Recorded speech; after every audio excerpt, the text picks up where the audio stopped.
It's the mad Bohemian car guy extraordinaire.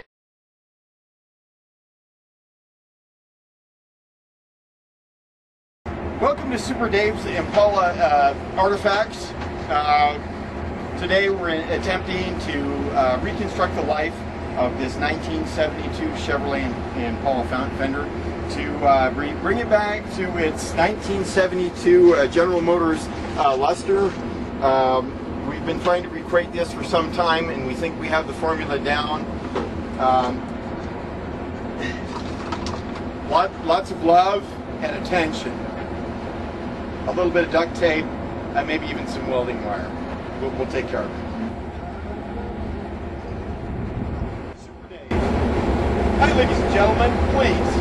Please remain calm.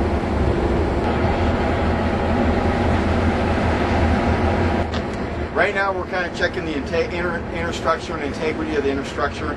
Anything that's loose or coming off, obviously, gets eliminated out of there. It needs to be replaced with fresh sheet metal tin.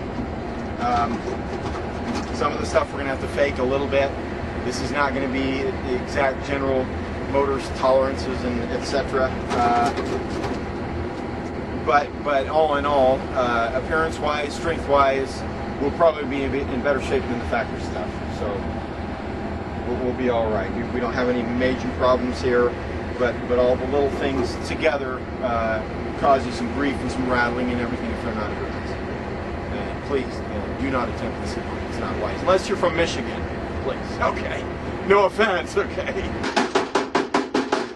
All we're doing is getting the little boogers break loose. You can see how the integrity is. You see we're losing. That's body filler. It's got rust on it because it's been on the metal there. In between the body filler, it gets that rust in there. All we're doing is loving this a little bit to see how far we're going to have to go. We're going to have to replace how much welding and everything we're going to have to do there. Because I really don't like to use much body filler at all, or it wants to fall off the car. Eventually, of course. It might look good for all of a week, All of a week, it might look like a car for 50 feet. Okay. Same applies to one of these dirt track cars. They put it together with a bunch of rivets and duct tape, I don't think we want our car to go to the car show with rivets and duct tape on it,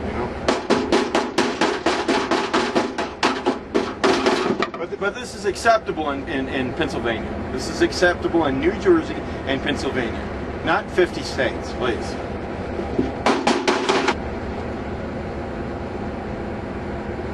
This represents our first handful of made in the USA Dearborn, Michigan, Detroit, Michigan, if you will, craftsmanship. After years of road salt and everything else you can throw at the car. Oh, this is both body filler, man. Watch this, watch it. You're watching at home, right? Don't try this at home. Alright? This is not, what do you call them old bars, candy bars you put in the freezer? This is not your, big hunk. This is not a big hunk. This is body filler, folks. Okay. All right, we're gonna have some fabricating to do here, kids. Some tin work, and I never made it to the Wizard of Oz, sir, kids. Look at that. All right. There used to be a fender here.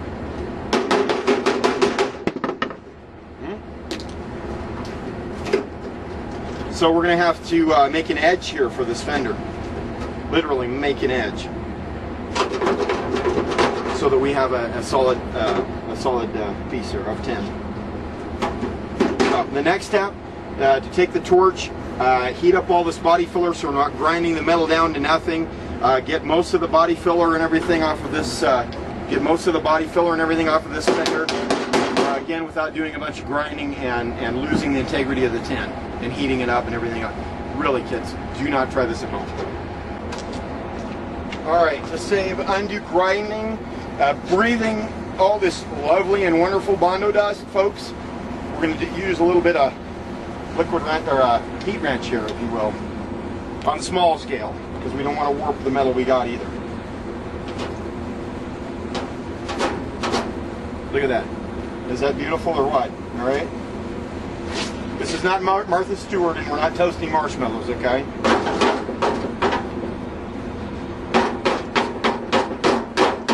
Right back at you, Hollywood. This is not Uncle Jesse over there in Long Beach, kids.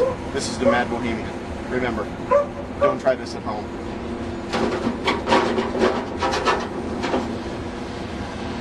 As you can well see, I've done this before.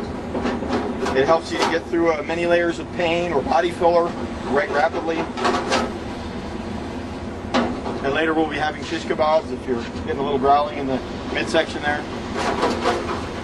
To try to keep things interesting, that's why I always wear different colored socks.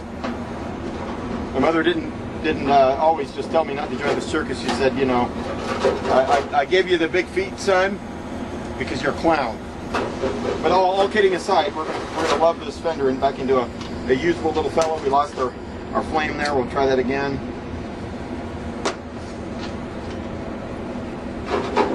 I knew a girl that lost her flame and I had to let her go, so I'm sorry about that. Nothing personal.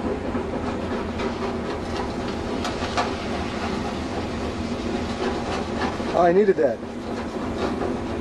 I was going to sell that on eBay. Listen, your mother wears boots, all right? Nothing personal. Hey, who does your hair, huh? Nobody. Oh, stop it. That's what I thought. So I'd give you the benefit of the doubt, all right? Hey, did your mother have any children that lived? Oh, hey, I needed that piece too. Good Lord. Get a box. Don't let the shovel hit you in the head, all right?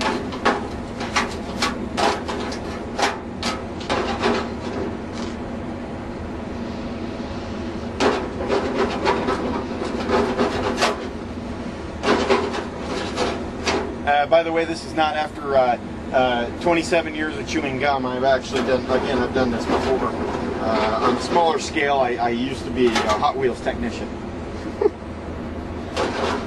Hot Wheels restoration? Well, Mattel wasn't treating me right, so I went elsewhere. I tried to work with Barbies and everything else because they weren't treating me right on the Hot Wheels. And me and Mattel just didn't get along. So. Look at that, the several layers of New Jersey paint is coming off, finally. Boston. Well, clam chowder, whatever. It's all the same. It's all the same. Fried hot dogs or clam chowder, it doesn't matter to me. No, I'm sorry, fried wieners. Wieners.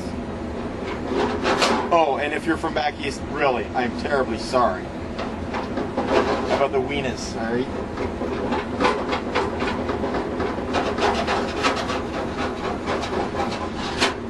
Well, we're almost to the stage where we're going to start using the grinder kits.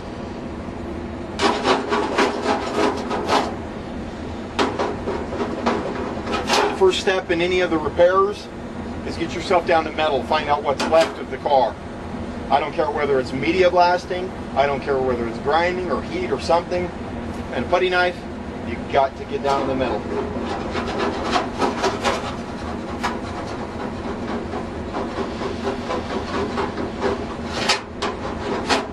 You've got to clear an area around the damage or the corrosion, whatever it is, large enough to work with.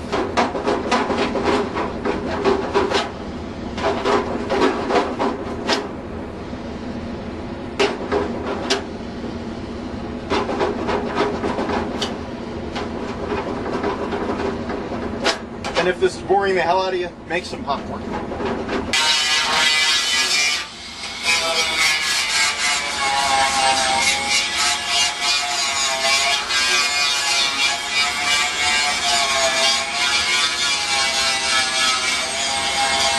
Hi, boys and girls, we're back again. Please, don't make me tell your mother. Normally while sanding or grinding, you want to stay off the edges. The reason I take this paddle wheel, which is like an emery wheel, it's called a paddle wheel. The reason why I go on the sharp edges with my paddle wheel is to clean out the paint and filler, etc.